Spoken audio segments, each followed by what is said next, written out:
Long now we awaited in shadow. For your truth to be seen within thy letter, despite what many have thought to seek. The truth will always reach. Long now for the revival, the lost magic has made its arrival.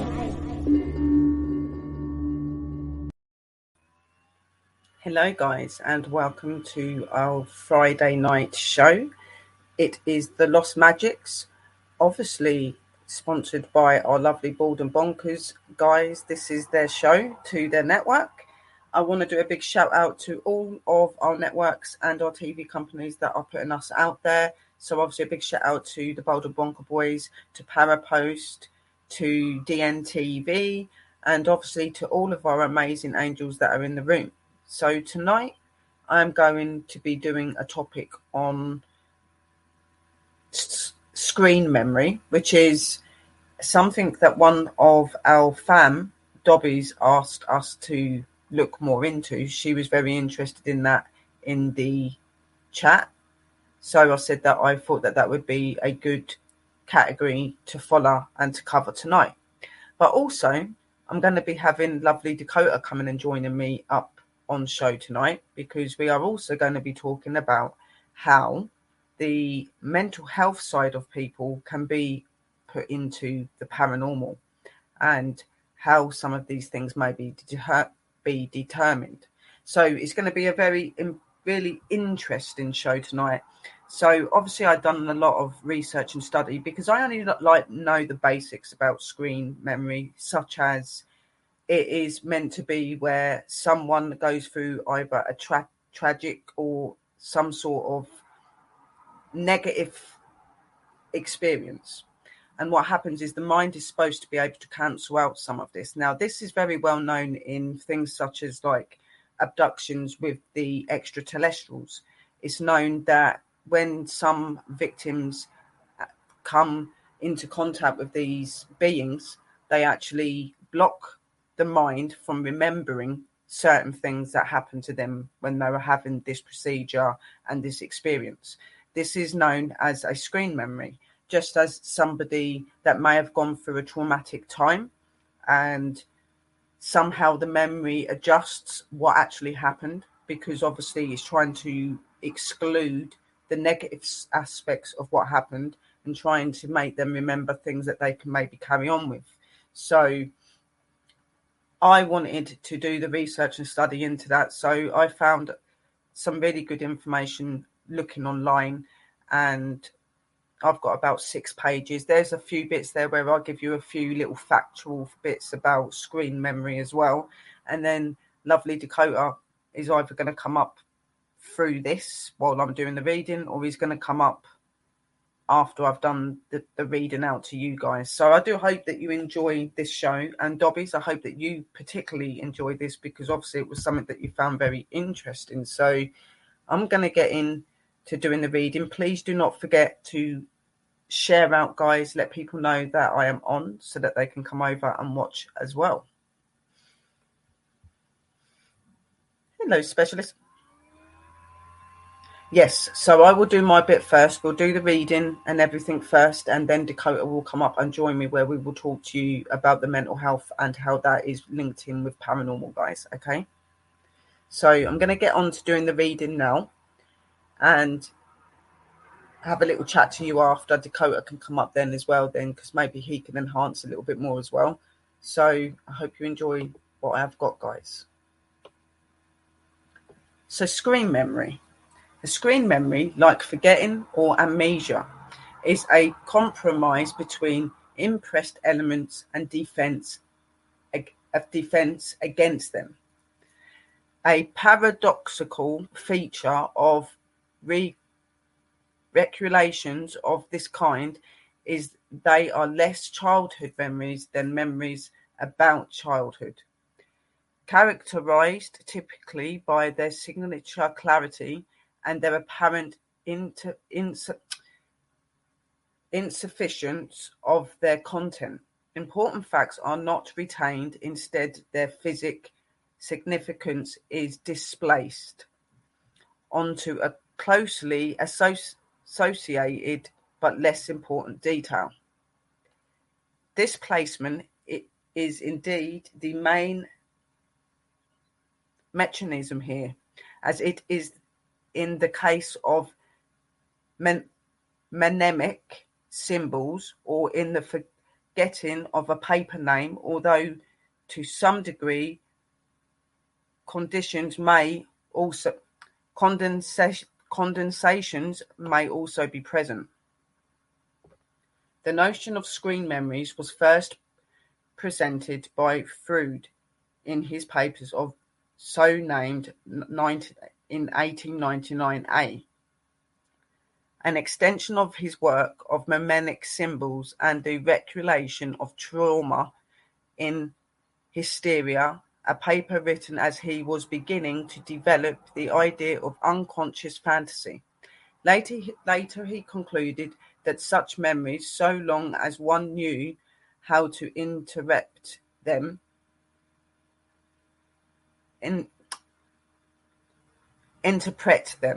supplied the best available sources of knowledge about the forgotten childhood years. Any memory could be a screen memory, in as much as one aspect of it screened out something unacceptable to the ego.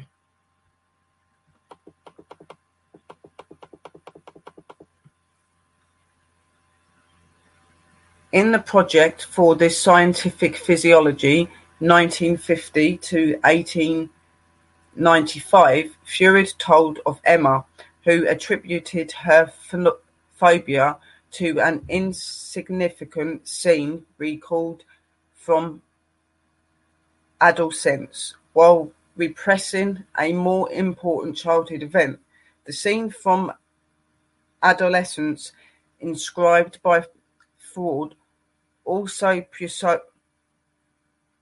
pseudos, was in fact a screen memory, serving to negate the unacceptable fact of the traumatic seduction of a child by an adult, the memory of which was transformed into age apparent amorous feeling of old adolescence. Freud clarified his notion of the defensive and idealizing falsification of memories in his account of the Batman case, where he noted that people's childhood memories are only consolidated at a later period, usually at the age of puberty, and that this involves a complicated process of remodeling. Analogous is every way to the process by which a nation constructed legend about its early history is at once become evident that in his fantasizes about his fantasy that's individual as he grows up, endeavors to efface the recollection of his erotic activities, the adolescent's memories concerning his or her childhood, those sought to negate an infertile sexuality incapable of Oedipal victory, and replaced it with more erotic ideas by means of a process that Freud compared to the creation of legend and myths. In remembering and repeating, at working through 1914, Freud compared screen memories and dreams, observing that their common trait of visual responsibilities enabled them to contain mnemonic trace, albeit in the form of dream thoughts. He added that the analytics of dreams and screen memories facilitated access to the reality of the direct experience of the past, just as effectively as the analytics of simple memories. Screen memories, he wrote, retained all of what is essential. They represent the forgotten years of childhood as adequately as a manifest content of a dream represent the dream thoughts. Could screen memories controversially be considered as a more faithful representation than memories pre-C? A note added in the 1920s to the three essays on the theory of sexuality drew an analogy between screen memories and the fetish which concerned female construction. And in the Leonardo da Vinci and the memory of his childhood, memory covers up a fantasy of the mother with a penis. 1910 to 1998, this fetishistic aspect of screen memories, as likewise of sincerely intense mimic symbols and images, clearly foreshadow Freud later viewed of fetishism. The key reference here, nevertheless, remains screen memories. 1899, in his paper, Freud evoked one of his own memories of childhood through he ascribed it to someone else, in which he saw himself playing with other children in a very green meadow, across which vivid yellow flowers were sparkled. Analytics led to the later memory from adolescence, in which he was in love with a girl in a yellow dress. The childhood memory was in this case screening off a later sexual wish. There was no childhood memory, but only a fantasy, but put back into childhood. The displacement was flagged by the intendency of sensory responsibility. A gauge of the persistence of the wish. Sensory responsibility was not always primary, however.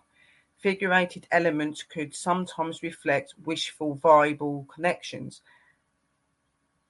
as in the present context when the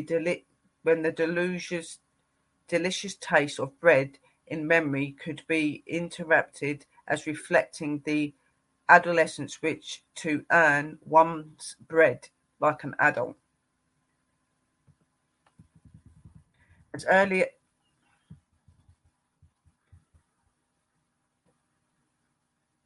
early as 1899, then Freud suspected that any memory that represents itself to the consciousness with the great intensity might be a screen.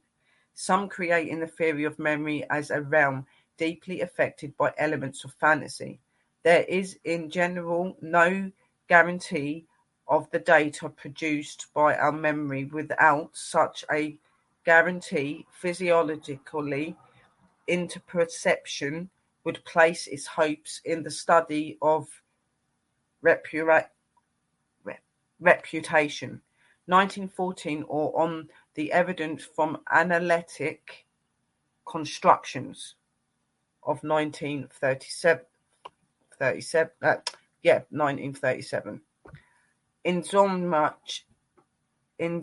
In as much as screen memory cover up that which is unacceptable to the ego, they may be considered essentially defensive in nature. Their illusional aspects tend to inflict all remembering, which those may always be suspect of having a screen function. The notion tends to subvert the idea of historical reality, for it prompts the questions whether such a reality is the outcome of creative interpretation or of a genuine access of mimic trace. In analyzing his own screen memories, therefore, Freud developed an idea that implied a new epistemology of time and of the complexity of reality, as though a memory trace from childhood had here been translated back at a later date. The reconsideration of this fact must diminish the distinction we have drawn between screen memories and other memories divided from our childhood. Now I go on to telling you, so this bit, what this man is trying to say, he's trying to explain how a memory can sometimes be interpreted into something else. Okay, so screen memory is a lot that you could have a situation or something that may be traumatic to you that happens when you're younger or even in your later life. Okay, you could have a traumatic event that happens to you, and when that happens, sometimes your memory can block out certain events that you were recalling at that time so that you don't remember them. Now, this really does fall into the aspects of alien abduction as well. Okay, so when a abductee is taken by extraterrestrials, they will endure many different activities that these beings do to you. Okay, and they have the capability to be able to make you forget certain aspects of what they done with you. So there will be little things that you may remember, but most of the most traumatic stuff or the stuff that they feel is not for us to hear because they feel we're not ready or it would be too much for us at that time, they can have the capability to make our mind block that out. So we don't remember a lot of what happened, which you'll find with a lot of abductees. There'll be certain things that they remember that these beings want you to remember. Then you've got the aspect where they've blocked the rest of it out so they don't remember the rest of what happened to them. With screen memory is about having an event that happens to you, but you change the outcome of what happened. Your mind changes what actually physically happened to you. So you don't remember everything. And it's a complicated sort of subject to talk about because the mind is a very powerful place. And the mind is very capable of like cutting us off from things that it feels is not right for us or not good for us. And this is what screen memory is supposed to be. It's where you can endure things and the memory does not allow you to take certain parts of that data and that moment that you had that happen to you. Most of this does recall and happen through negative things that happen to you, but it can be done through other things. It may be that you've got situations that you wanted to be able to open up, say, and you wanted to try and understand more. There are sorts of medical treatments and professionals that you can talk to help you to do this, but this can be quite a traumatic thing, which is going to be another topic that I talk about on here. But I'm now just going to give you a few facts on what the screen memory is supposed to be. Okay, and then we will get lovely Dakota to come up. So the facts on what screen memory is. What is screen memory meaning? Definition of screen memory: a recollection of an early childhood that may be falsely recalled or magnified in importance, and that makes another memory of deep emotional significance. So as well as doing all that, they say as well that sometimes screen memory can make people recall a fantasy. They see a event go on differently to how it happened, or in some cases they see an event that is happening to them that actually did not happen. This is what they're saying, that this is what screen memory can be. And conclude off. What is an example of a screen memory? A screen memory is a memory faculty and a defense mechanism used to disguise the physiologically disturbance from an event as resulting from another typical less traumatic, even a traumatic event or memory. It is a blend of repression and transference. Some examples that can be a cause of screen memory would be a person experiencing severe depression and anxiety. Dreams can also be another contribute to these effects to a person. This is where we're going to bring the mental health in, and like paranormal and like all of this in, me and Dakota, because I think that this does get pushed around a lot. And I think that people that are professional use mental health a lot for a reason to why people are having experiences and having these sort of things. They say that it's not real, it's not true, and it's this, and you're diagnosed with certain illnesses and things like that, when in fact you are having these experiences and stuff. So this is why we're going to change this up a little bit. What is memory feud? By contrast, memory is at the heart of the Freudian conception of a human physique.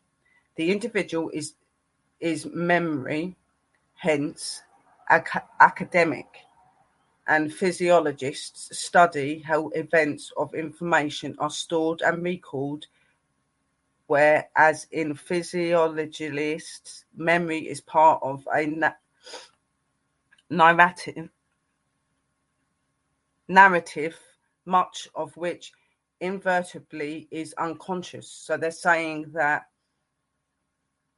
a lot of like the screen memories and the feud memories and memories that we recall are from our unconscious or inadvertently. So what they're saying is that sometimes people make these visions up. They see what they think they're seeing, and it's not that. It's the memory playing with you. So they will then start trying to put things such as, oh, this is mental health. You've got a mental health situation. You've got an illness. You've got this. We'll explain. In physiolytic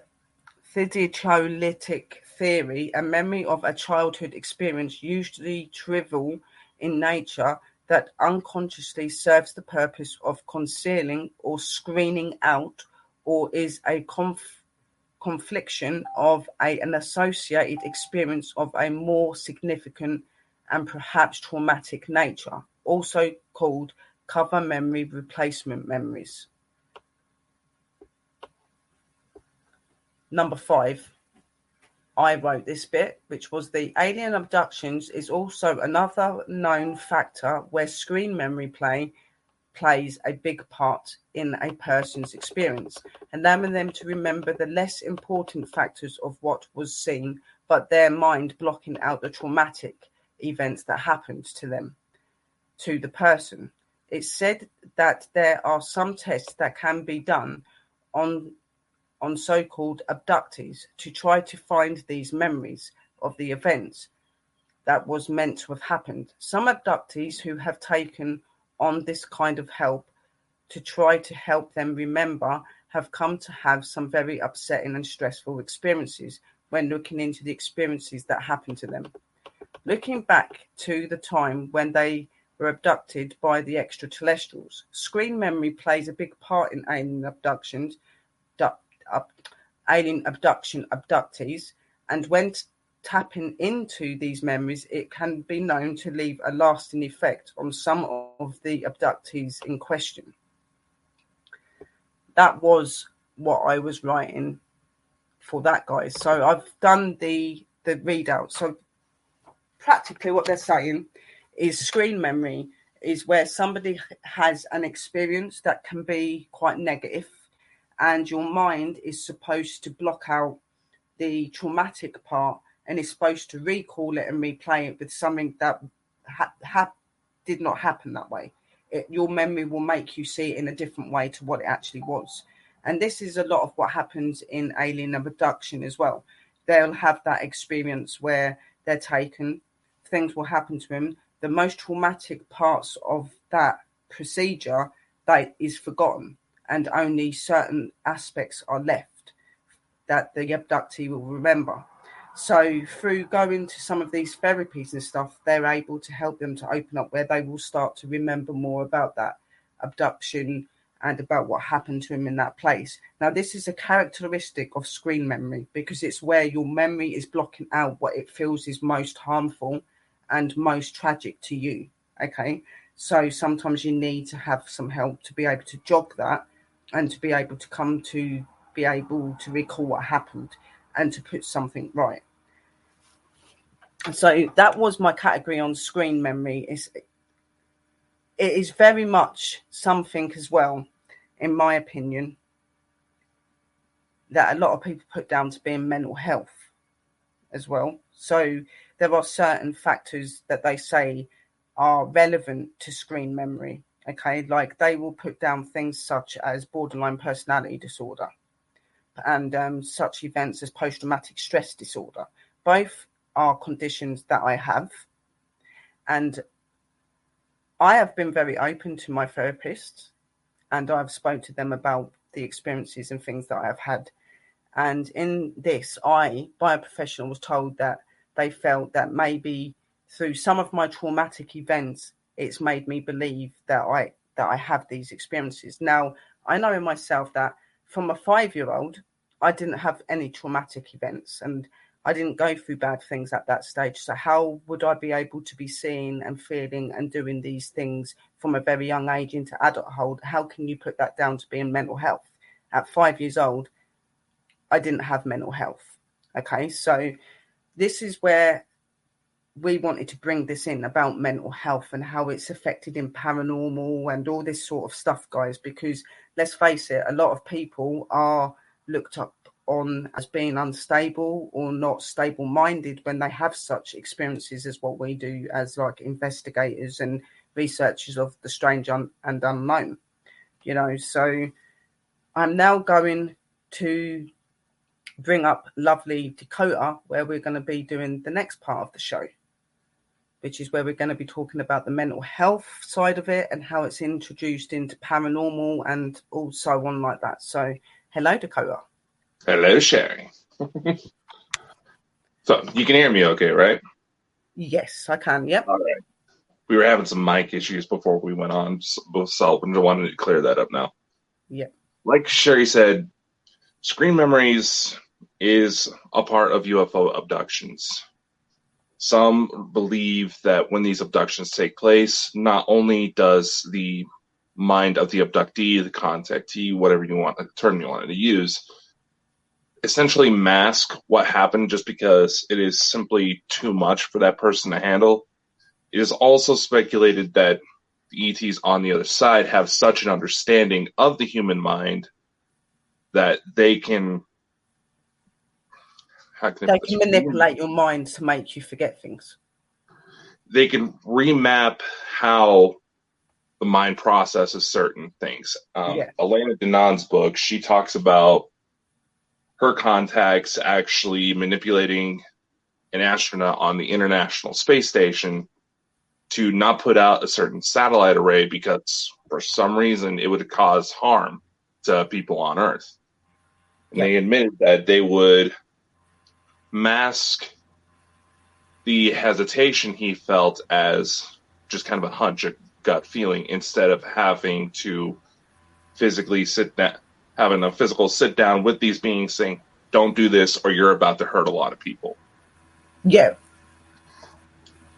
And hang on a minute. What's Drew saying? Yeah, can you see how though? Just non-believers, sis. Well, yeah, I can. And that's why me and Dakota are up here, because we're trying to, because obviously for non-believers, they find a lot of it really hard to believe in that, but trying to explain it from a category from somebody that's had these experiences and has mental health issues and things, and how this all retaliates in. You know, I'm an abductee, okay, and I've had the experiences and things, and I don't remember anything of what happened to me. But when I had this experience, I went through physiology. I went through doctors and people to help with my mental health through my traumatic time in my past. Okay, but when I spoke openly to them about my about my experiences and what I'd been seeing, it was automatically put down to being my mental health illnesses when it's not. So I was like, how do you work that out when I've had my abilities since I was 5 years old. I did not have that sort of, you know, all that bad stuff happening when I was 5 years old. So how can you put that down to being mental health? You know, and, you know, I know the difference between when I'm having a bad day with my mental health and when I'm talking to a spirit or I'm talking to an alien. You know what I mean? Like, I know the difference. And, and obviously, like Dakota was explaining, when you have the screen memory stuff, which like in alien abductions and stuff, a lot of the event that you go through is portrayed to you in a different way. It doesn't completely look like the way that it happened. And with aliens as well, if there is certain information or certain things that you see while you're there and you're having these experiences and they don't want you seeing that, they have the capability to make your mind change what you're seeing. So you do not remember that event. That could be for safety of them, safety of us. Like Dakota said, it could be because it would be too traumatic for us to take on as human beings. For lots of different reasons, and this is linked into mental health and things in paranormal as well. Okay, you can have certain experiences that are linked into paranormal, like sleep paralysis, for instance. A lot of that they put that's down to mental health. That's not paranormal. That's not this. That's not that. But how can you fully say that it's not paranormal? How can you say that when this person is laying wide awake, is experiencing this experience? They're feeling that energy there. Like a doctor would be very quickly to say, that's not an experience that you was having. That is your mental health. That is you having anxiety. That is you panicking. That is you doing this. And that's because they are learned to see only inside a box. Okay. They're only seen to see inside a box. They don't see outside the box. They don't know what real life and real reality is, do they really? They're only learned to find a medical way to explain things, which it's not always medical way to explain. Some of these experiences that we go through are very real. Dakota?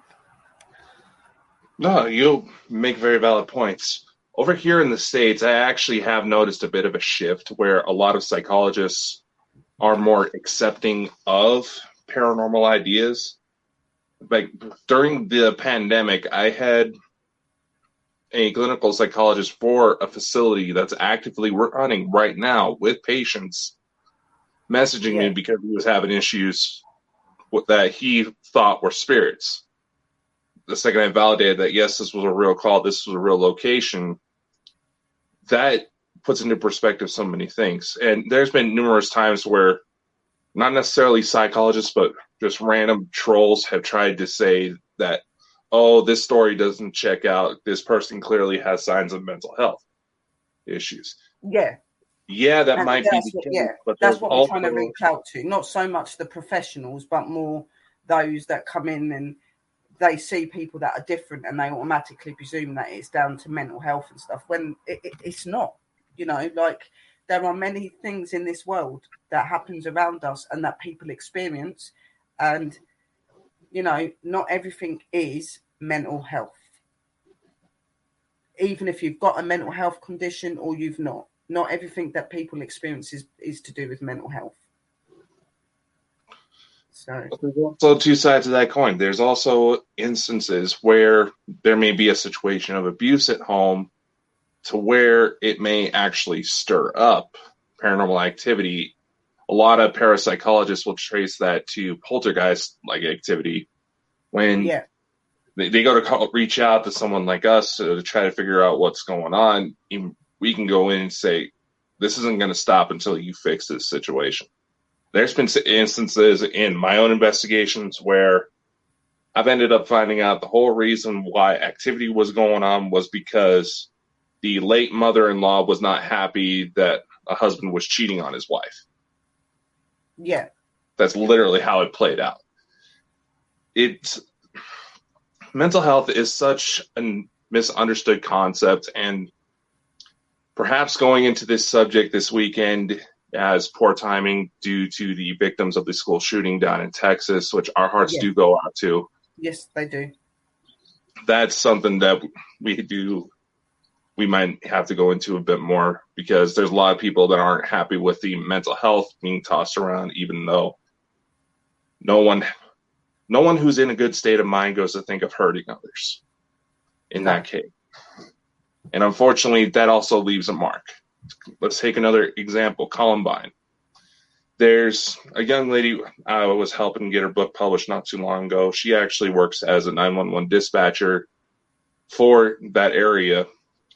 Columbine School actually bans the use of photography or voice recorders, because in some instances, you can still hear the kids screaming. Yeah. Mental health is a huge factor, and it does have some kind of imprint on the supernatural as well. It is not necessarily something we can ignore altogether, like how it seems like any troll on social media nowadays seems to think they're a psychologist. Yeah, when they clearly are not. Sorry, but you clearly are not, because obviously if like you had actually mental health conditions, then maybe you would understand what mental health actually is. It's not that we're unstable people or we're dangerous people. It's just that our minds look and think in a different way sometimes due to traumatic events and things that have happened to us. But that doesn't mean that we're incapable of being able to be connected to other things. Okay, that does not lay us off. And you know, like I've had people come up to me and go, well, some people shouldn't really listen to you because you've got mental health illnesses. Why should they not listen to me? I'm very sane. I'm very well. Okay. Yeah. My problems and my situations are due to things that other people have done to me. It's not that I'm mentally unstable. It's just that I've had a bit of a messed up life and an upsetting life, and I've needed a bit of therapy and help. Yes, I've been diagnosed with illnesses, but my illnesses don't change who I am completely. Yes, I might be a bit depressed and down sometimes, but I'm very capable of knowing what my mind shows me and what I see. And that is the difference. So it can be difficult to make people listen to you when you're supposed to have mental health issues and things like that. They automatically just treat it as being something really bad and that everything we see is false. Mental health people do not see things as being false. If anything, and as somebody with mental health, I believe that when you have these categories and these factors, okay, it makes us more open to what we see and what we do. That's why we can connect better. That is why we can understand better. That's why we can relate and reach out to people such as you, and you can understand what we're saying, because we know through experience, feeling, and through visions and all sorts of things, okay? Mental health does not stop you from communicating. It makes you a higher level, I believe. There's, to kind of go off of what Sherry was saying, there's old Native American beliefs where old shamans would look at a mental health ward and see a bunch of misunderstood healers. Yes. Yep. Because their connection with mental health does play a factor. And go kind of leading back into screen memory. Yeah.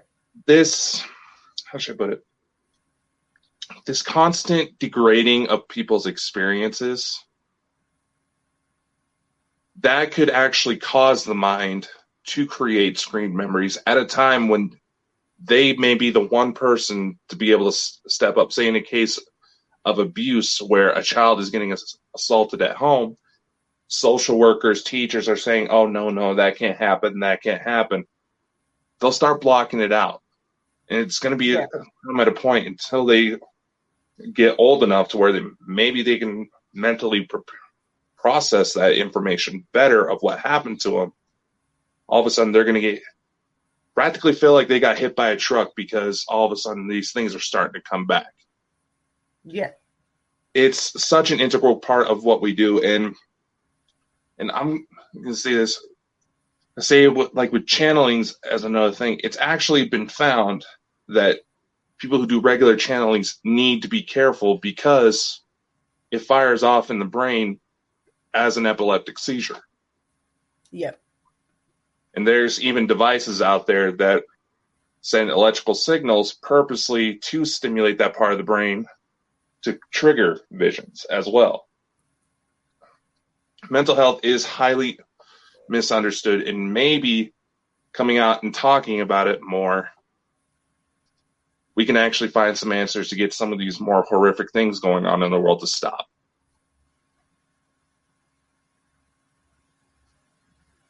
Yeah, exactly. And, you know, paranormal is a complicated thing to be in as it is. And anything to do with the strange and the unknown is a complicated thing to be in, because it is about using the mind and using the consciousness and all these sort of things. And what I find that a lot of people that have mental health are treated as being incapable of being able to feel certain emotion. They don't know how to control certain things. Their mind is so jumbled up that they're not able to see things clearly.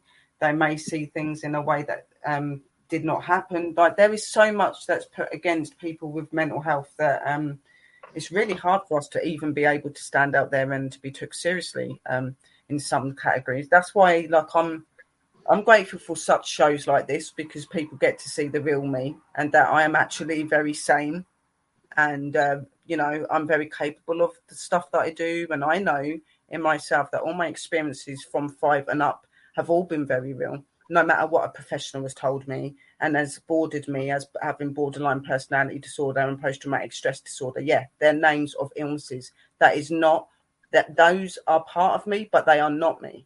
Okay, they are just little conflicts of things that have happened to me. That's how I look at it. I have learned to be able to divide what I have in ability and what I have within my mental health. Okay, so, like, and anybody can do that. Like I said, I believe that you become more spiritually open through having mental health, because you've got the tendencies to be, I feel you've got the tendencies to be able to feel and understand things more because of the traumatic events that you've been through, or the experiences that you've had and stuff like that.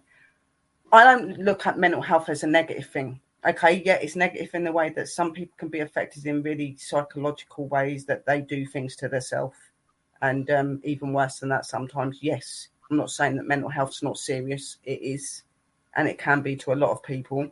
But I think that people need to stop looking at mental health so much as being something that's not a good thing, and something that would tell others to be careful of that person. We should not be feared for what we've got wrong with us and who we are. We are human beings, okay? We are no different to you. You know, like I've always said to people, like, you don't know what goes on behind closed doors. You don't know a person's story and a person's life. So who are you to sit there and put your view down on what you think's wrong with them, and, oh, you're nuts, you don't know what you're talking about because you've got mental health issues? And what? I have mental health issues, but I'm very capable of what I do, and I'm very good at it. And it's just part of that.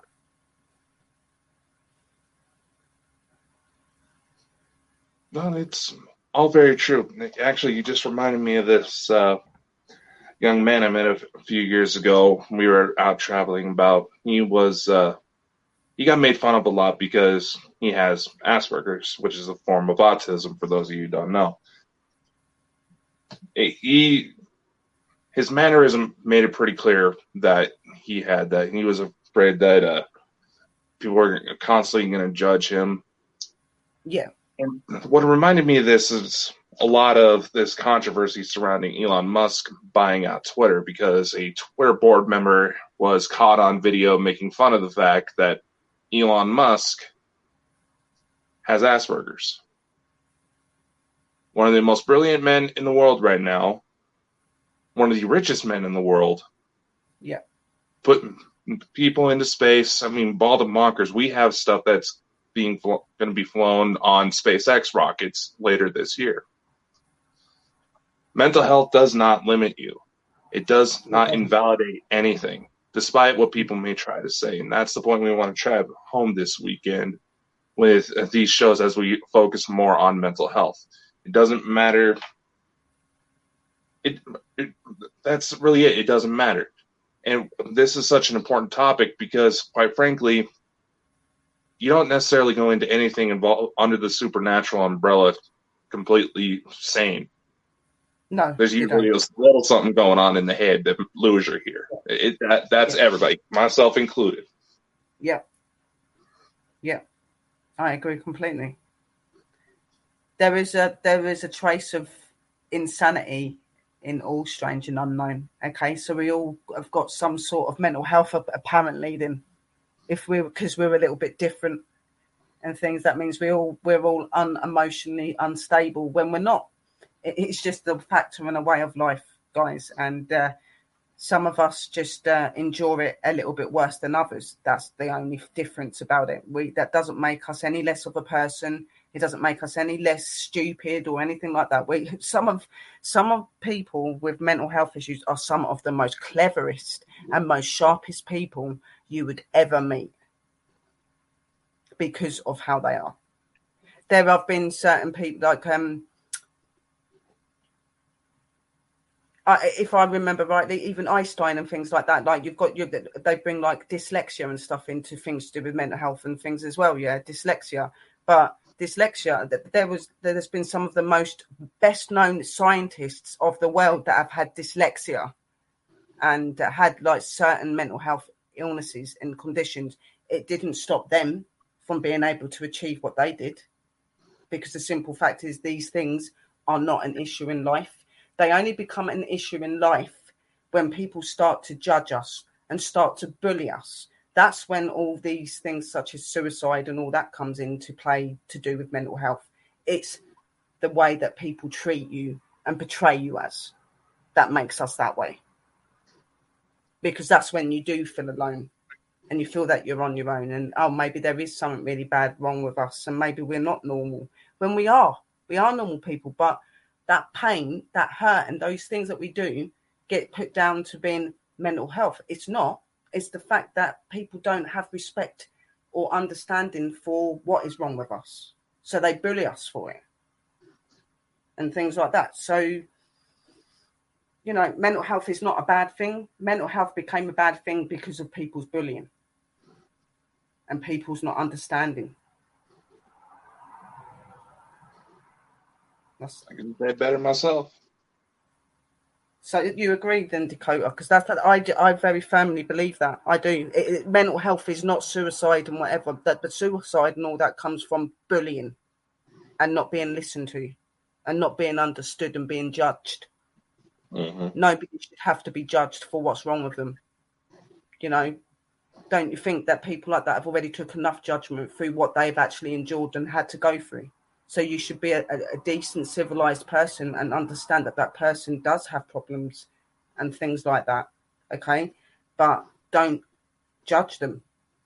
Don't judge them because they've got mental health, because believe me, they're probably 10 times ahead of you. No, I'm just saying that because I know that for a fact. No,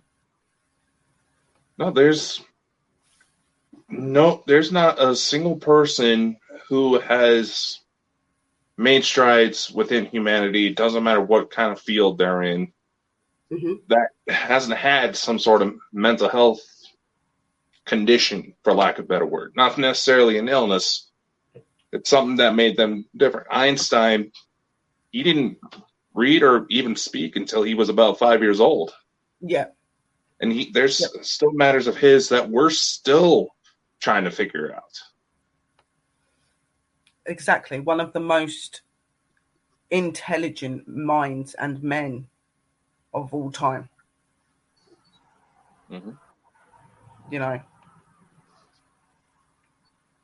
Don't never be ashamed to have mental health issues either. Okay, guys. I say illness because mine is an illness. I've been diagnosed. It's on black and white paper. Okay. But like Dakota said, there are some people that, most people in this world have some trait of mental health, even if it's feeling a little bit depressed or a little bit upset because of a situation that might have happened. Or it could be that you've lost someone that you love. You become a little bit depressed. You become a little bit in yourself. These would be traits that a professional would try to say is mental health. Okay. When in fact, this whole world's covered in mental health in that way then, because everybody experiences it to an extent. Just some people feel it and experience it in a more darker way and a more harder way. That's all it is.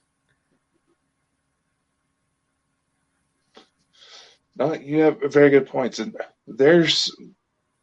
another thing when it comes to it is that the number of pills a lot of these psychologists had their patients choke down just because they've had things go on. I mean, my 14-year-old cousin, she went to a therapist appointment down here. There's a situation of abuse there, away from the people that were allowing the abuse to happen. The doctors just look at this and said, emotional fluctuations,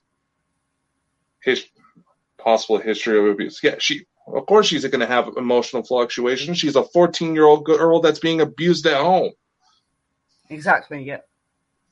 And even today, there's studies being done for post-traumatic stress pills that basically they take away the pain, the emotional attachment to whatever caused the PTSD. See, either it's a car accident or it was an abusive relationship. They figure out how there's studies being done on pills you can take to have that detachment. Now, there's been people who try to say, because I'll be honest, I didn't hear the term screen memory until we had David Hopperin from the Birmingham UFO group on the show talk about it. And he said that some patients report that their memories get altered to look like cartoons. And Drew in the chat, she's made fun of me because of some of the faces I've made during some of these interviews. It's, once again, going back to my earlier analogy, is that these people start to feel like they're getting hit by a truck when they start to realize, wait, that was something? Yeah. We have the potential to do everything these alleged reports of ETs are doing, even altering our own mindsets. Let's take the number of reports of people who end up with severe head injuries and all of a sudden are musical geniuses, even though they never played a note in their life. Yep. Mental health is an important factor that does need a lot more research and a lot more focus, because if understood, we may figure out how to fix a lot of the problems we've had all this time that plague us today. Exactly. Yep. Yep. And a lot of it is people understanding and not being judgmental. If you took more time to read up about mental health and the different conditions and stuff, you might understand a person a little bit different. You know, like I said, you don't know what happens behind people's closed doors. You don't know the traumatic events that they've incurred and they've gone through, but don't judge them for it. They don't deserve to be judged. They are still human beings. They're still people like you. They are no different to any of you. So, yeah. And, we've talked about on the show, the witch hunts, and especially that one preacher, I think he was also out of Texas, that was wanting to start up witch hunts against simply because of his book group. If you actually look at a lot of the reports of people who were executed as witches, or some of the so-called symptoms behind them, epilepsy, schizophrenia, post-traumatic stress. Yeah. Things that could easily happen to anybody. Now, some of the reports of 30-plus school children all of a sudden going into epileptic fits, that might need some further investigating. Nevertheless, it's stuff that can happen to anybody. Exactly, yep. And mental health can. You could be walking around perfectly fine at the minute, but you could go through, like Dakota said, a traumatic accident, or somebody you really care about could pass away, and it changes your complete way of mind and how you look and the way that that's affected you. That can make you then become, or would be on the border of having a mental health issue. Anyone can go to that. It's not something that you're born with. It's something that happens to you because of scenarios you go through. That's what mental health is. Exactly. nobody is born with mental health. Mental health is not something that you get through genes. Mental health is something you get through things you face and you've had to take. That is what mental health is. Well, not 100% correct. They have found that trauma can actually be passed down through genetics. Oh, I didn't know that. Okay, well, maybe to an extent it can, but to whatever extent, they're not exactly sure, but there's reports, a lot of them given the headline, your random anxiety, blame your grandpa who went through World War II. And there's even reports from organ transplant victims. This is a topic I brought up a couple of times, where symptoms of the donor's mental health conditions got transmitted to the transplant patient. Oh yeah, in them ways, yeah. There's even basically, I'm just saying, mental health has a much deeper effect than what we realize. Yeah. And another point that kind of goes back to it, kind of jump back to the Texas school shooting not too long ago. There's a kind of a scary point that someone made to me not earlier today that made me stop in my tracks. This young man who opened fire was 18 years old. Yeah. He was old enough. The current school shooters are going to be the ones trained by the schools on what to do in order to avoid someone like them.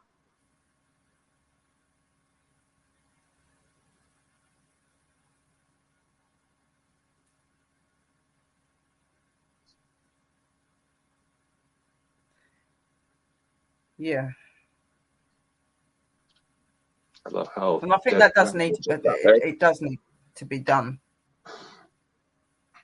It does.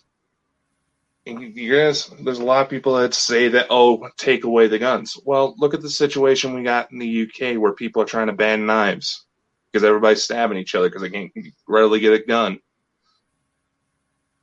Yeah. Hatred like that, to the point you go to hurt somebody, it's not going to matter what the tool is.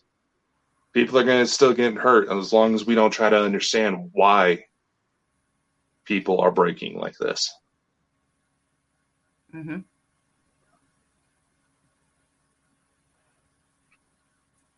Definitely gives you a lot to think about. It does. It does make you think when you like somebody with how you can put your mind to that extent that you would do something like that. Mm-hmm. And you don't have to have mental health to go into a school and do something like that. It's your mind and what you're wanting to do at that time. Okay, so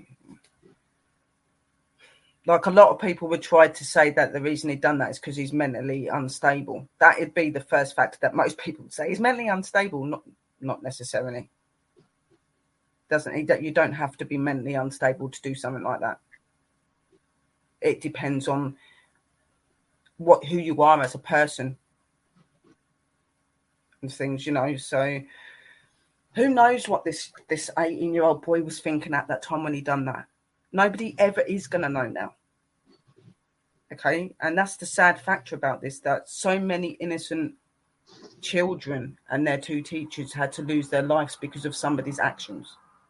And I have done 2 videos on this where I've gave you informational facts about what actually happened and what, not so much in detail of why he done it, but what he done, and that it implied that he was going to do this through Facebook. He told people what he was going to do and it was ignored. So there is a lot of stuff that I have found out, and I've done videos on that, and I don't really want to make a big thing about it because I really don't, because you don't know who's watching these videos, and some of these victims' families could be watching YouTube to find some comfort. So all I want to say to them, as I know Dakota and everybody else, was it's just our hearts and our love does go out to you and your families, and we're sorry for what happened.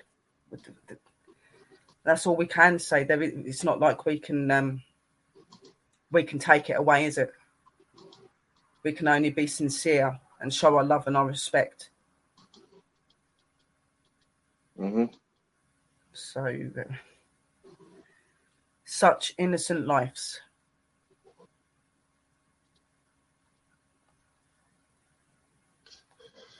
Couldn't have said it better, Irene. And I know there's a lot of people who are kind of getting sick of that, but what else can we do when nobody wants to focus?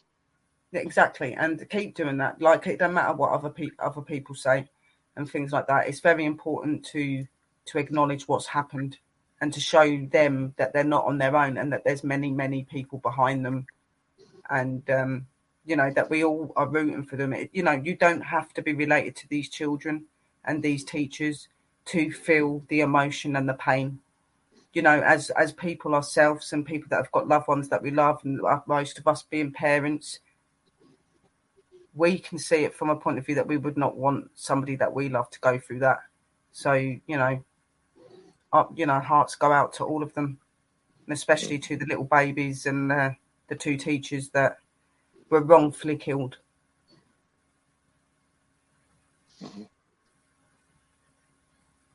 Anything else you want to say, Dakota? I don't really think there's much else to say on the matter. No.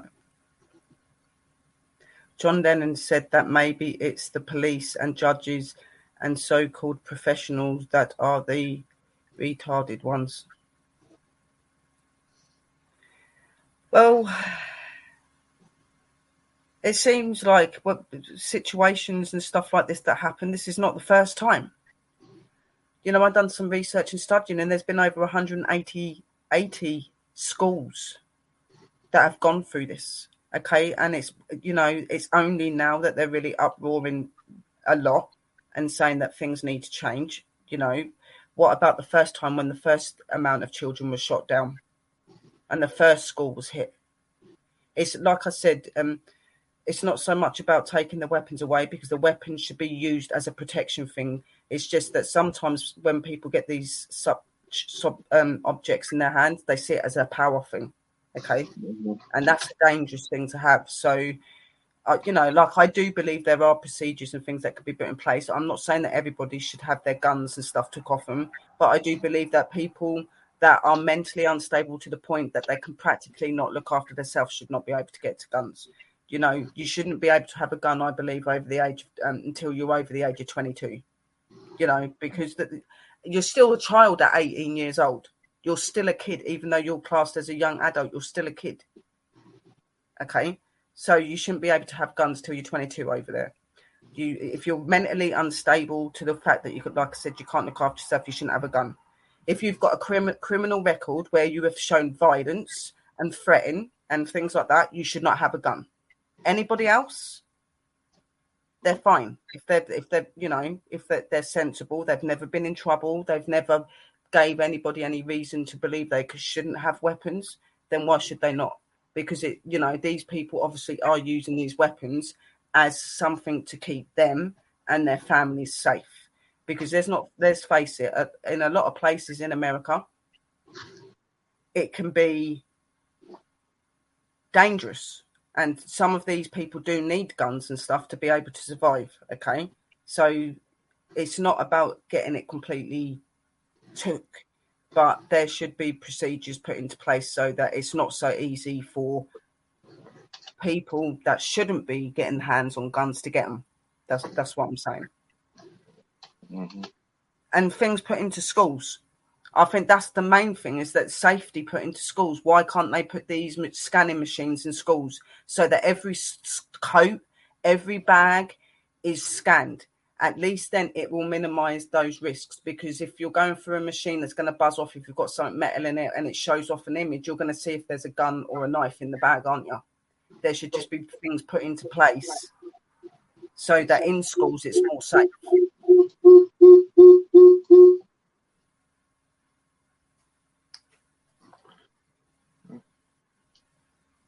That's what I'm saying. It's, you know, it's been a traumatic, and this is what I said in my video. You know, it's a traumatic time for the parents of those children, but you imagine the little ones that have survived and see that happen.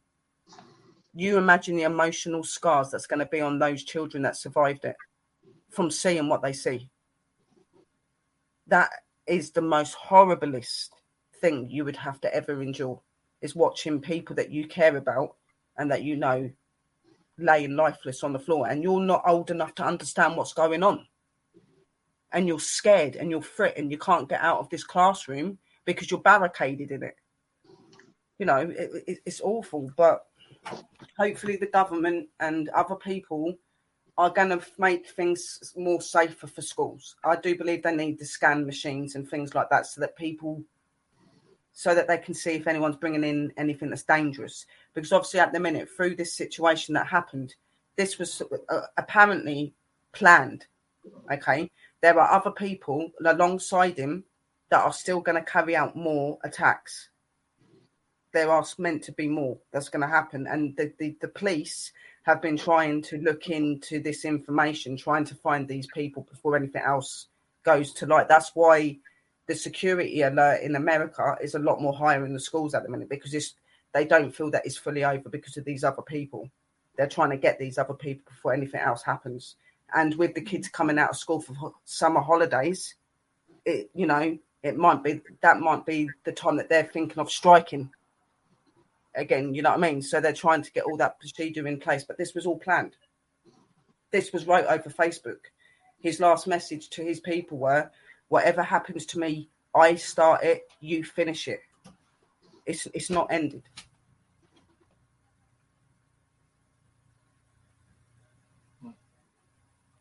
And I see a police officer even saying that on the video, that there's meant to be more.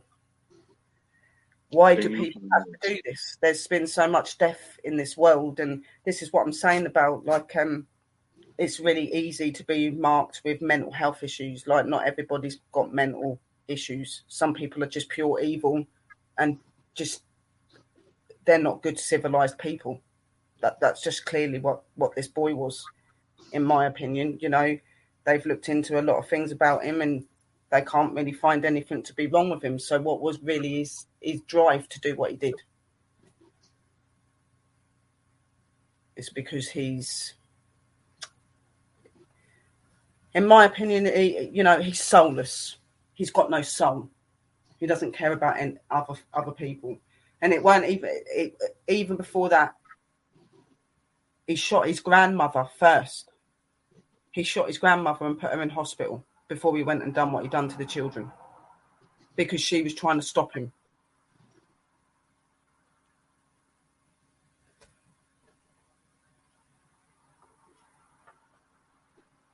But I think we should I don't think this is really the right show to go deep into what we think about this happening. Like, we all are deeply saddened and feel for the families, and this should be something maybe where we go into more on another show. Not so much about them, but how things can change, maybe. But I hope that you did find the show interesting, guys, and that you liked what me and Dakota were talking about, and you kind of understand a little bit more about what screen memory is and how it's interacted into certain factors of paranormal. The same with mental health, how mental health can be linked into paranormal, and how it's not always linked in. You know, so we hope that you enjoyed the information and the show. Is there anything else you would like to put over, Dakota, like about your shows or anything you've got coming up, or anything important you feel the guys need to know? Well, right now, there's a link on the screen for one of the young ladies who was in that classroom. A GoFundMe to help raise medical expense, help pay for medical bills, because unfortunately this is the U.S. and hospitals here are grubby businesses, even for a small child that got hit. This young girl, Mia, she went to the extent of covering herself in her friend's blood to appear dead to try to pull through this. And was one of the young kids on the phone with 911 asking, why are the cops not coming in here to help us? That is going to mark that school forever. Yeah. There's going to be a number of people who try to get into that school, claiming to be paranormal enthusiasts, try to catch the screams, just like Columbine still has. Yeah, don't. Have some respect, okay? You know, this isn't a paranormal experience. These innocent lives were ended in the wrong way, and, you know, the families are going through a traumatic time at the moment. Have respect. Don't start going over to those grounds and trying to pick them up. Just leave them alone. And, you know, this is not the time and place for you to try and find an investigation spot, okay? Definitely not. And Sherry's right. Unfortunately, the incidents like these inspire others. There's entire networks to try to flag this type of stuff before it happens, but unfortunately, there's a lot that slipped through the cracks.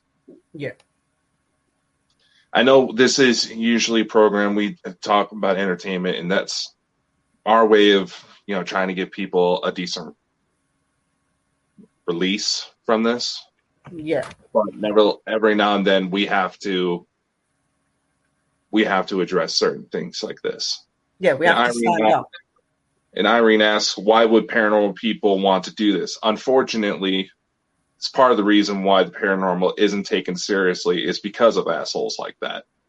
There are people out there that will, they might show some sincerity, but that will be an excuse for them to try and go and get some spirits and get some fame and look cool. And this is not the time.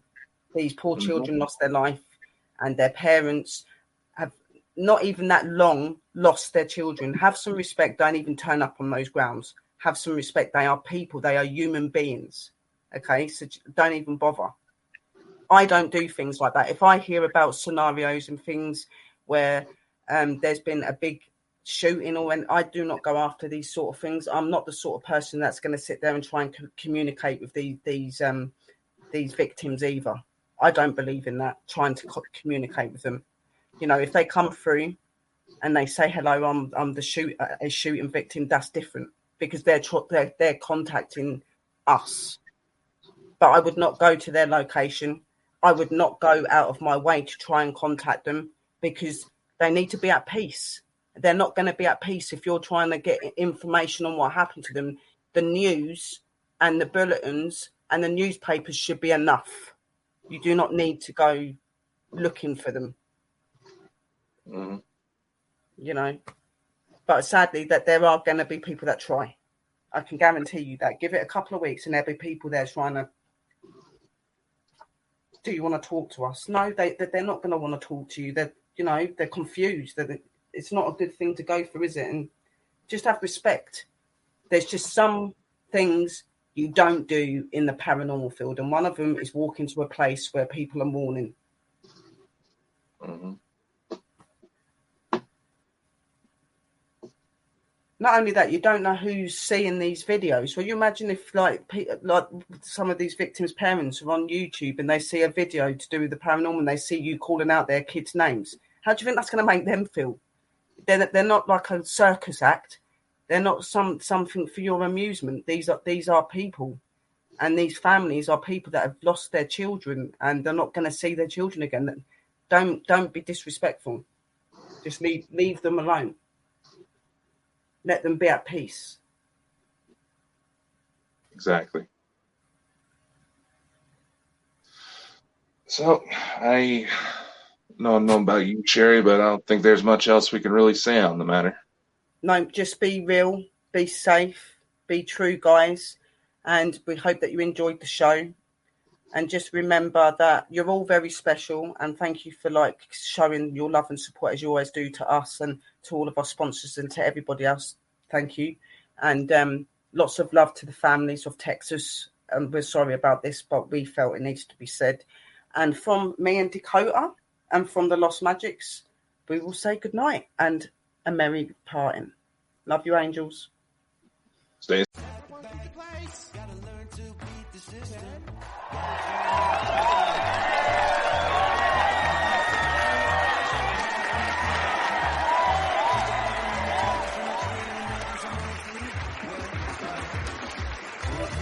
You know this world has gone insane. It is absolutely no secret. But tonight, Saturday night, You are about to experience the true measures of what that insanity can bring you. Tonight, you are about to see Ball and Bonkers, the one-of-a-kind show that delves deep into the world with no holds barred. Now, meet your hosts, Dakota Franson, specialist of the strange, and Crystal Mule, the UFO fanatic. Now, give it up, and let's see what these two idiots can bring you.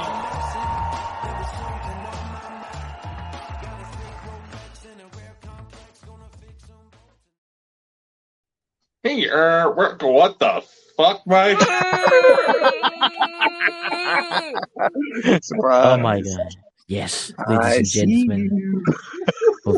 Ladies and gentlemen, we have brought you a surprise tonight. Mike is coming for you all. So how is everybody tonight in the podcast world? I hope you're listening. I hope you're having a great weekend. Who we all got in the chat there? Paranormal World Investigators. Bald and Bonkers. I wonder who the Bald and Bonkers is.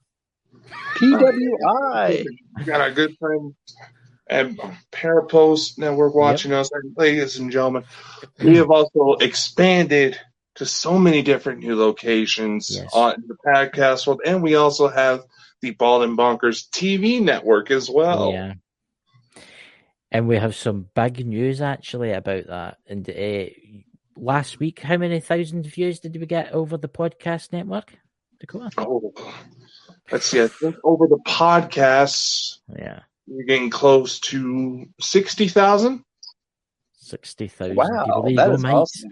We got a couple, about another 5,000 through the videos all together. Mm-hmm. And with the acquisition of this TV network, that boosted up to another 90,000. So we're sitting.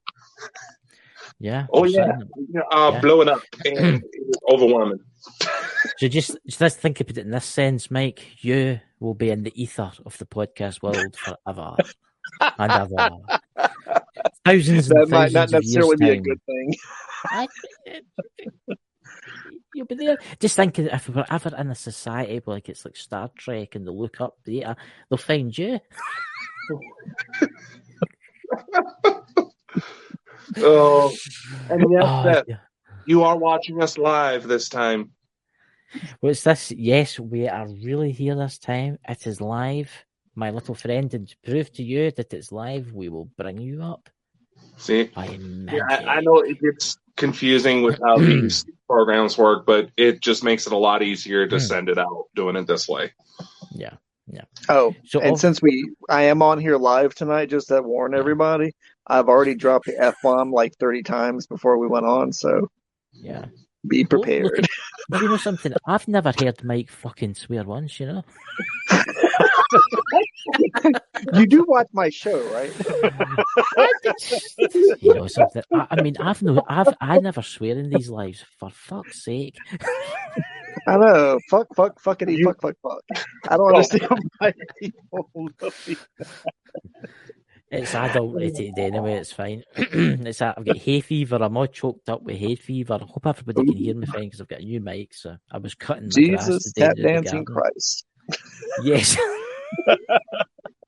Before the live guys, before we were live guys, we were talking about Mike, and he's got to come back to us in his strange form, floating across the air with flip flops on, and that's it. Oh Lordy! You know.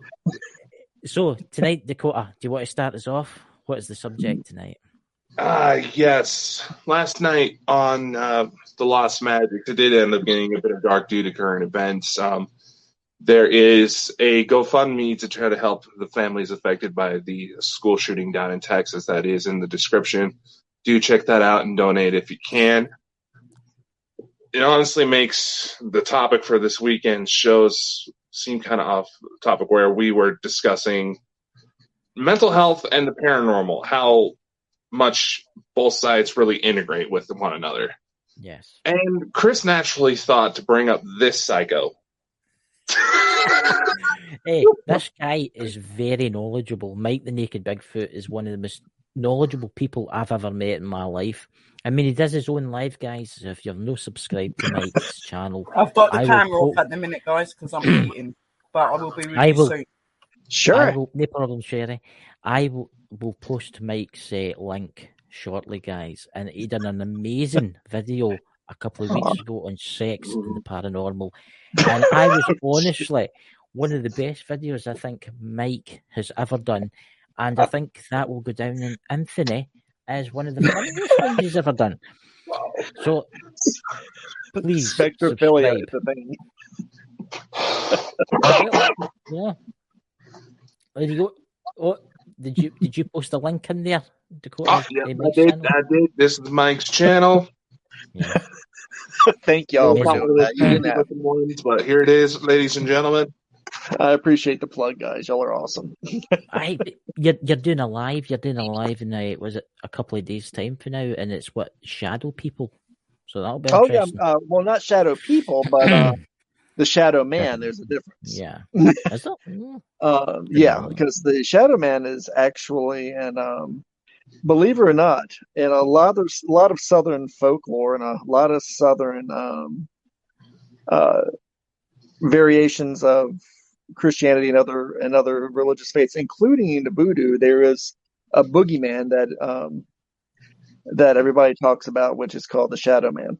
So I'll be discussing my the history of the Shadow Man, and when I went looking for the Shadow Man, I actually went looking for the boogeyman, and you'll have to find out if I found him. Yeah. And then what happened to that? And also, Mike plays this game, guys, and it's one of the best games ever. If he says it's a story for another time, everyone has to drink of their zesty beverage. In my case, it's always a can of Cherry Aid. You know, I'll tell you, some people I swear, some people get drunk off their ass watching my shows. Oh yeah. There was one night I drank 1.5 liters of water because you just kept saying it's a story for another time. It depends on the subject, because sometimes some subjects branch off into so many directions, and I have to catch myself. And that's my phrase I use to catch myself and get back on topic. That's a story for another time. Yeah, but honestly, guys, if you're checking his channel out, the first video to go at is sex and the paranormal. It's very, very informative. And do not watch it with kids in the room. I have lots of disclaimers, okay? When you watch my show, and that's one you definitely have to pay attention to, is sex and the paranormal. Nobody else has talked about it. You need to follow up in that, actually. You should really do a follow up, you know? I need to do a part 2 on that. There's a lot more I can say about that. Oh, dear God. Right, so Dakota, you were saying about the spiritual side of things. You were talking about poltergeists. That was actually interesting. About how it's usually like a teenager, right? So, do you think that's got anything to do with the mental health?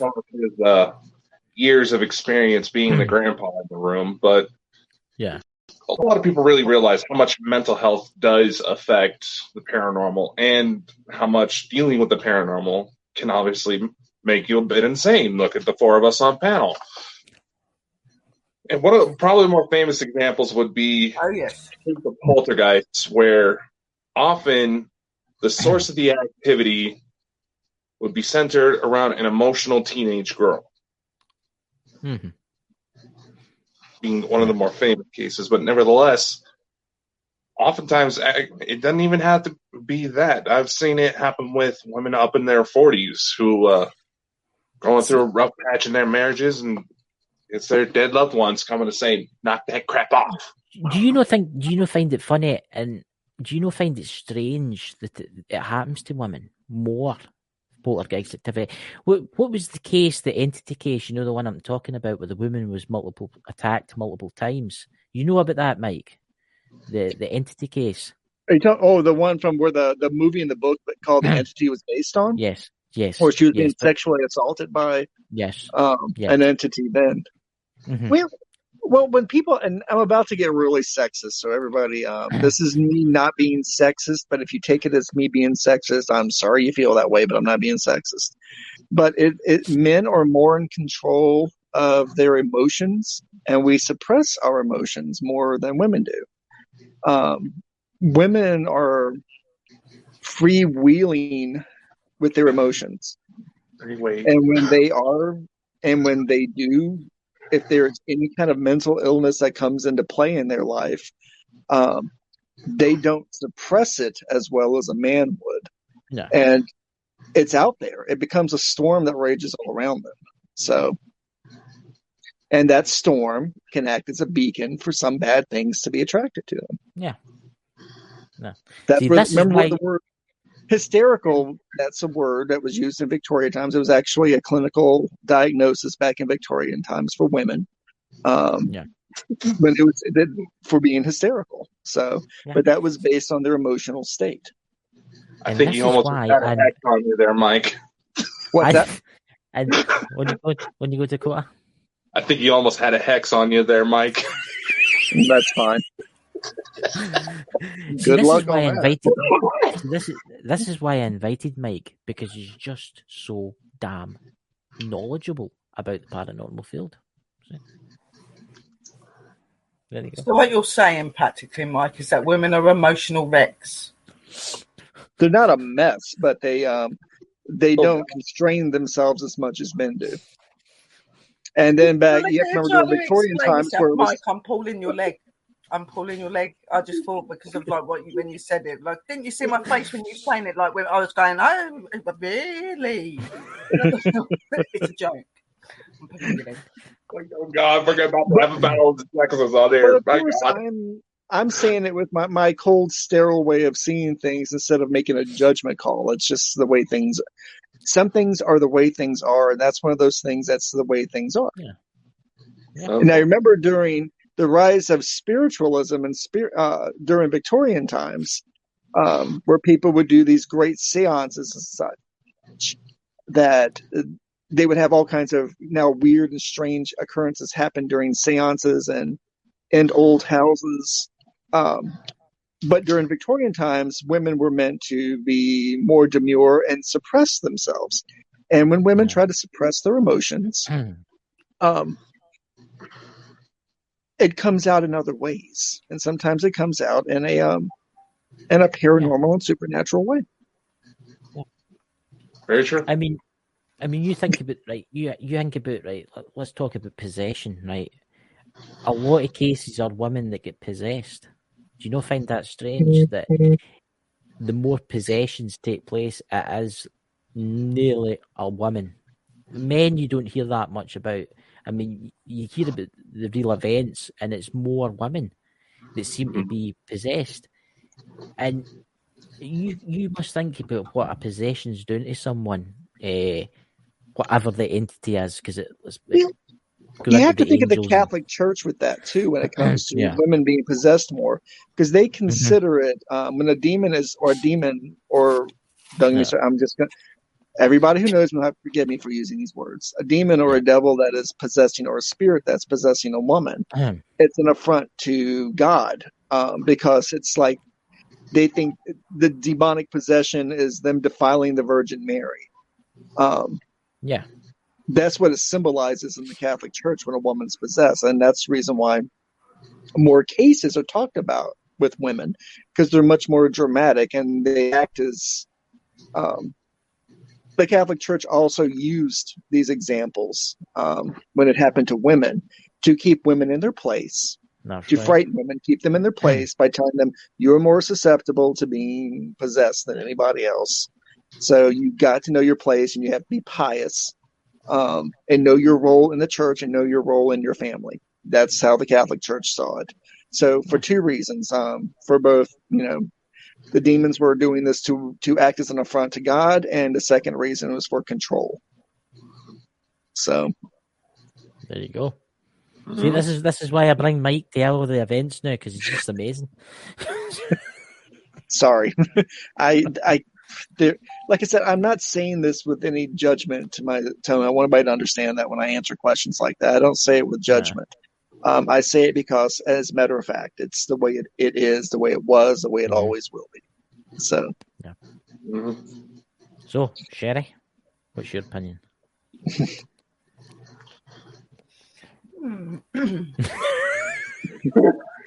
I don't want to end up in a jar. That women can be a bit of a nightmare sometimes. We are quite an emotional species and stuff, but I think we can control ourselves pretty well. The things we have to go through in our life, I think we're pretty hardcore, to be quite honest. So, yeah. But what I find really interesting about this and the paranormal is that how spirits, I'll call them spirits, they're no demons, I'll just call them spirits, right, can make you depressed and make you want to, like, basically commit suicide. They can affect you. They can have latch onto you. Effects on you. Yeah. And I'll hand Dakota, Mike, whatever he wants to take it for here. Well, it's like that devil sitting on your shoulder, that spirit sitting on your shoulder, whispering in your ear, telling you how worthless you are, telling you how horrible you are as a human being, that everybody just wishes you were dead, and that maybe it would be a good thing if you just would kill yourself. Yes. It would be the best way out. In the field of psychology, that would be, they called such happenances as a form of schizophrenia or manic depression. But I personally think that a lot of people who were misdiagnosed diagnosed as being schizophrenic or manic depressive or some form of depression, that they were misdiagnosed. I'm not saying they all were. Some people do have chemical imbalances. And some people are more prone to it than others based on their genetics. But there's a large number of people that are affected by the supernatural things around them. They stand out like a black beacon to them, and they feed off of all of this depressive energy that people give off. And some of them, get their rocks off of making someone kill themselves. Like the Lamia, Lamia, a famous Baltic spirit. It's also in the Lamia is also in the lore of a lot of Middle Eastern cultures too, and that's pre-Islamic Middle Eastern cultures. When I say that, that it sat in the wastelands of the desert waiting for people to come by.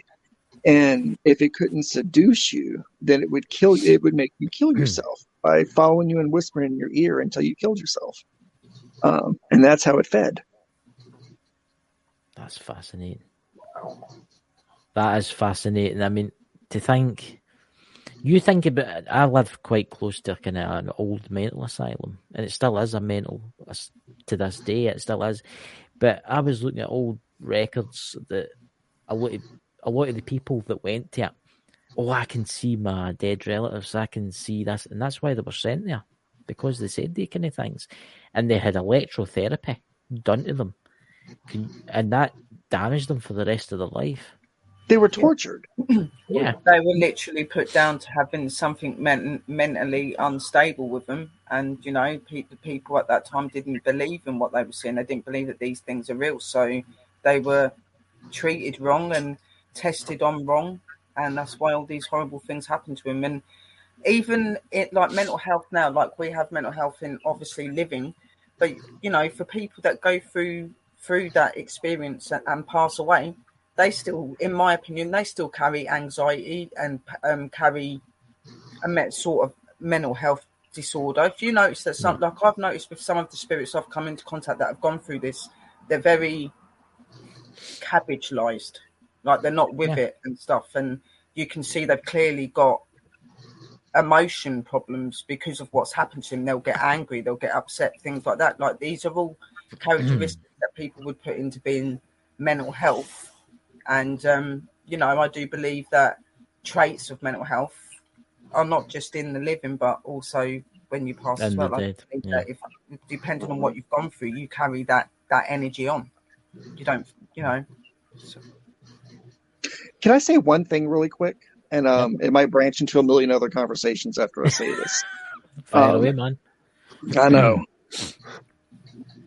But I think it's something that's happening a lot in our culture right now, that they're equating evil with mental health. That evil is a mental health disorder. I want to let everybody know mental insanity does exist. But evil cannot be put in the same category as somebody who's insane or suffering from a mental illness. Evil is evil. It is not a mental illness. Evil is a person or a thing that is utterly and completely soulless. Is spiritually, their spirit itself it has sociopathic tendencies. And that's like Sherry just said, evil carries on into the afterlife. Mental illness can carry on into the afterlife. Yeah, that's what I was saying about the mental health. It's something that doesn't make you feel. If you encounter something that's truly in the spiritual world that was once human, and that once human was pure, undeniable evil in their life, they're going to be little or nothing but pure, undeniably evil in their next life, to the point to where their spirit would not be recognized as ever being once human. Now, a spirit that suffered from mental illness, it still has the humanity about it. It still has a sense of goodness and humanity about it. But I just wanted to put that out there. Well, mental health isn't an evil thing. Mental health is just something that people endure because of, situations that they go through and stuff. If anything, the things that happen to people is what's evil, the things that they've had to face and endure, and I think a lot of people are quite judgmental over mental health people. I have borderline personality disorder and post-traumatic stress disorder, and I'm very, very sane. And I know that everything that I have and I've done since I was 5 is very real. But yet you've got professionals that would sit there and say to you, you're going crazy, it's your mental health. Or when you feel these things, it's your mental health kicking in. But how do you explain that at a 5-year-old then that used to see it the same way? She didn't have that problem then. It's actually interesting you say that, right? Because then you get let's say a kid, 6, 7 years old, right, that's got an imaginary friend, right? Yeah. That says, this imaginary little girl comes, or this imaginary little boy comes and plays with him, right? The parents then go, there's something wrong with my kid. Take him to a doctor and they give him God knows what. They give him all these weird drugs, right? But what happens if he's really actually seeing a spirit of another child? It might not be his child. It might be something else. A lot of these imaginary friends and stuff are a spirit. Yeah. That they're beings that once existed. These children are seeing them, But like you said, like a lot of them, especially back in the olden days, like if a child turned around and said, "Oh, I'm seeing this, seeing that," they'd take them to a hospital or something. Say there's something wrong with my child. She's saying she's seeing this, and it is medication even up till today. Like I remember when I first was diagnosed, I was on so many different medication, I couldn't even function properly. I was not who I am. I find that medication very much overclouds the true person, and I believe it takes away who they actually are. And it did to me for a long time. I wasn't myself, and it was only when I got really sick and that I said to them I didn't want to do that anymore, and I just done my therapies and stuff, and they see I was doing really well, and they signed me off. But they wanted to put me back on medication, and I was like, I don't want to go on medication because you made me worse instead of better. I done better with you sitting there talking to me and listening to me than you pumping stuff down my throat, sort of thing. You know what I mean? Like, and I've been in a mental hospital. I'm not ashamed to say it either. Like, I went through a very major mental health breakdown due to my kids and what happened to them, and going through violence as well. So I ended up in a mental hospital, and it was then being in there and seeing these other people that were very poorly that it made me realize that I could get myself to grips and I could sort myself, and I didn't need to be there. I wasn't like them. Yeah, I'm not well. I wasn't well, but I wasn't unwell in that way that I should be in there and be locked away. I was just hurting. I was, but because I had a mental health issue, they presumed that I was cracking. And because I was seeing certain things and feeling certain things because of my emotion, I didn't want to be here. I attempted suicide. I tried to drown myself, but some voice, which sounded like my son, come to me saying, "Don't do that, Mum." So, and I come back up out the water. You know what I mean? But I've attempted several times. I have. And, like when people go, "Well, and you're ashamed of having," I'm not ashamed of having mental health issues, and I'm not ashamed of who I am. People have endure different things, like, why would you ask such a question like that when you don't actually know my past and what's happened to me? Like, for me to even still be sitting here and talking to you is pretty amazing. Yeah. Thanks for sharing that, Sherry. I'm not ashamed to share it. That's the thing. I'm not. Yeah. And, if people want to judge me and say, "Well, she's not right," that's down to you. I suffer for depression too. I suffer for it too, and I've came close a few times. I have came close a few times to ending it, but I don't know. There's like a voice there that's basically saying, "Don't do it. You'll regret it. Don't do it." And I don't know. Maybe it was something. Maybe it was with the tablets. It's a bit different. I did actually do it, and luckily, a friend come in and found me in time and put me on my side, and I threw it all up because I wouldn't have been here, literally. So yeah. Dakota? I was going to say, anybody who's followed the show for a while now or followed me since before we all started coming together knows that my story, there were situations of borderline abuse, and I'll be completely honest. There's certain things I've revealed about myself on these shows that my mother had absolutely no clue about until she happened to listen one day. Mm-hmm. And it was situations where even psychologists step back and have to say, okay, clearly something's looking out for you. And that was the situations with my daughter, and apparently that's involving aliens, but that's a story for another time, as our dear friend Mike would always say. Mike, what's your thoughts on this? I'm going to start charging $5 for everybody who says that. You have a billionaire at the end of the week. I'll be very rich. Well, a lot of people who have known me from my show and from where I've gone on other people's shows as well. I did suffer from probably what would be diagnosed as a really strong clinical depression when I was much, much younger in my latter teenage years. And I did. I went through several bouts of wanting to, I took my grandfather's gun. I took my father's gun. And I did try to kill myself in various places, usually by myself, isolated someplace. One time it was a football field. One time it was a cemetery. But it was always a place that I felt was perfect for me doing it at. It was a compulsion to want to do it. I'm not saying that something was sitting on my shoulder telling me, "Oh, go out there and pull the trigger. It's time for you to pull the trigger." But it was just an overwhelming feel of abyssal sadness. It was like being in a closet in a room in a house with no windows. Yeah. That's how I saw my world. And when I would look around me every day, when I would wake up and go outside, I didn't see a bright and beautiful world around me. I didn't see the colors of life. I didn't see the vibrancy of life running through everything around me. What I saw was the world dying around me. I'd see the trees wither and the leaves fall off the trees. I'd see the grass turn brown and turn to dust. Whether that was real or not, I couldn't say. But it made me feel like that this death I saw around me was something that I needed to be a part of.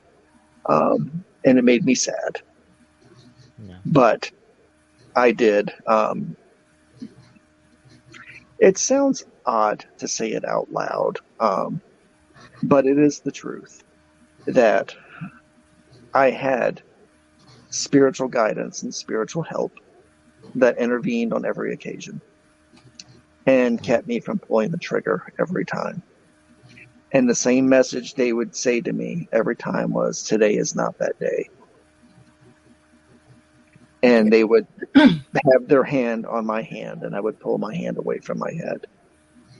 And usually when I would turn around, very first time I tried it, I pulled the gun from my head because I couldn't believe at first this was happening, that something was there with me telling me this, that it wasn't time. But when I turned around, I saw a woman who turned out to be a great friend and mentor to me in my life.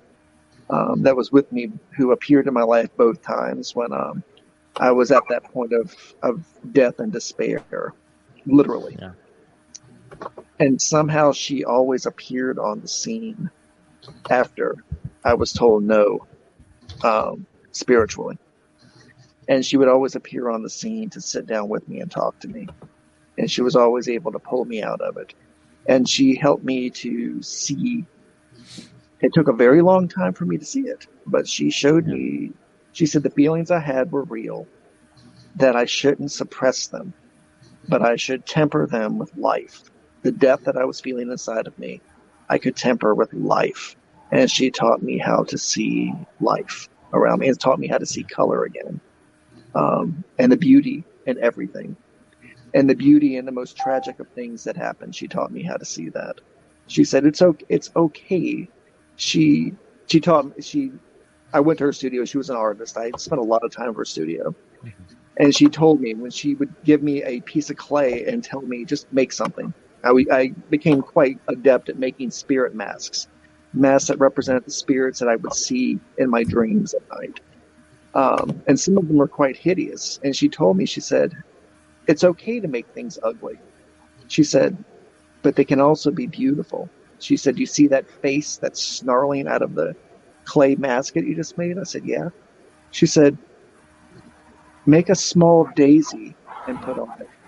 Add some beauty to the ugly.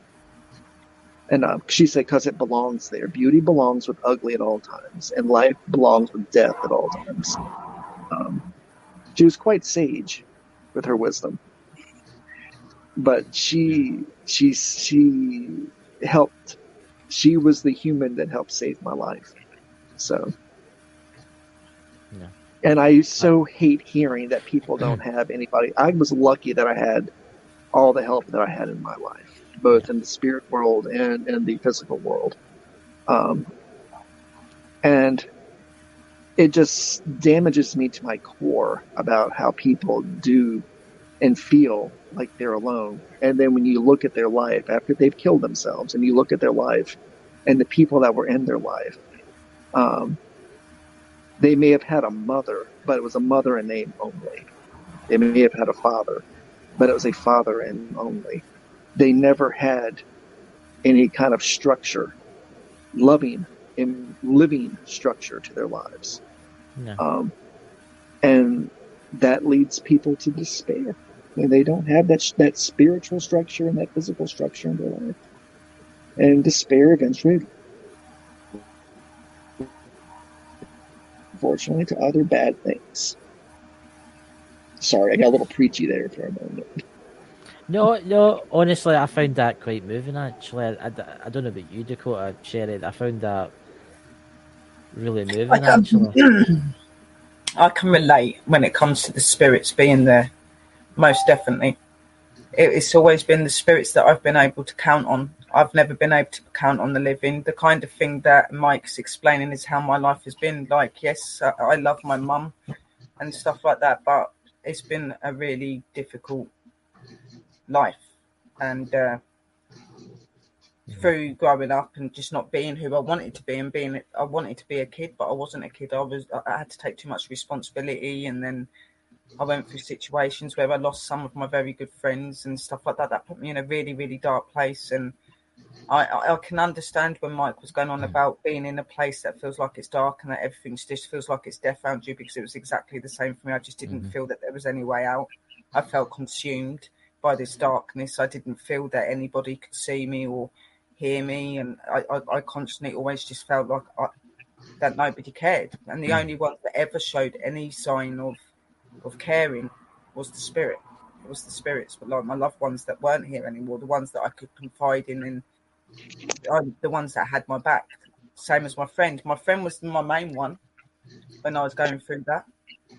And committing suicide, like I said, I heard my boy. I'm not on about my living boy. I heard my boy that I lost through miscarriage. I heard my son Leo calling me from the other side, going, "Mum, get up." That's all I heard. Like, "Mum, get up." And I come up out of the water. Obviously, with the tablets, even though they were trying to go with me at that time, I was so far gone that nothing mattered to me anymore. Like, my kids and everything had been took off me. I didn't feel I had anything there, even though they were trying to beg with me. But they made me speak out to somebody because I wrote over an internet chat saying, "I don't feel good. This is it. This is the end." My friend knows that when I say something like that, don't ignore it. Okay, so to come to my aid. I mean, and if she didn't, I wouldn't be here talking to you guys now. See, with me, I was out, like Mike says, you used to look at stuff and everything would be like in black and white. Yeah. You know what I'm trying to say, Mike? Everything was like in black and white. And one day, I don't know what it was. It was one night I had a weird dream, and it was so real. And it was my grandmother came at me, right? I was quite close to her. And in the dream, she showed me this, and she says, "This is all what you will see one day, but you have to stop this getting depression and that." And I went a walk, and I went into this valley, and the bluebells were out, and the water was, and there was butterflies everywhere. And now when I look back at life, it's like I see the beauty in it and life, right? So there's a bit where I go, and it's got the bluebells, and it's got the white butterflies, and it's the stream, and you think to yourself, this is heaven. You know, this is heaven. I was given something. The same, like Mike was given something, and you were given something. Yeah, I was shown pretty things, but I think my breakthrough was through when I had my psychology and stuff like that. I went through several different therapies to try and help me, and we would learn different structures and different ways to cope with like negativity and that. Like, we would talk about the stories and the things that I'd gone through. Then we'd try and switch that around and how we could put that into a positive. So like, I'd gone through sexual abuse. Yeah, you can't change sexual abuse, okay? But you can try to bring a positive out of that. Even though you've been through all this nasty stuff, there is a light at the end of the tunnel. So they would make me see, okay, you went through this abuse, but you're strong and you're going to be able to help others to get through that. You can bring a positive and a light out of this. So it was just things like that they would do with me to try and turn my scenarios around. And that's when I started to see the world changing and becoming back to colour again. Yeah. When I actually got the right person there, and obviously the support of my spirit people as well, just being there. Yeah, I think that does help. Dakota, would you like to? I was just going to say, I completely agree with what everybody's saying. For me, it actually took a trip to China, of all things. In high school, I had this teacher who would organize yearly trips to someplace random. I found out the main reason why he did it was because with the group he went through, if he got at least 6 people to come with him, his spot would be paid for. So he'd get free travel out of the ordeal. Yeah, that's a good idea, actually. I've been on trips like that. You're right. So, it was at a point in my life where I didn't really see anything going anywhere. I was constantly letting my anger get the best of me, going off on people that honestly didn't deserve it. But I had this one opportunity. I was like, you know what? This is going to be my last ride. And then when I got over there, first of all, I couldn't believe I was in China, of all places. This was well before the pandemic. Yeah. And stuff really started going south over that part of the world. But then there was an incident where somehow we think it may have been that the water wasn't filtered right, because pollution is a big problem over there. They say just someone walking around on their daily commute for a 9 to 5 would breathe in the equivalent of smoking like 10 packs of cigarettes within an 8-hour period. Then we ended up getting onto a plane and started succumbing to food poisoning as we were on the flight. And our group, apparently, we ended up making company history with that tour company, but our group actually ended up in the hospital because we got so bad. I was one of the worst. Now, mind you, there's probably footage out there somewhere of this incident because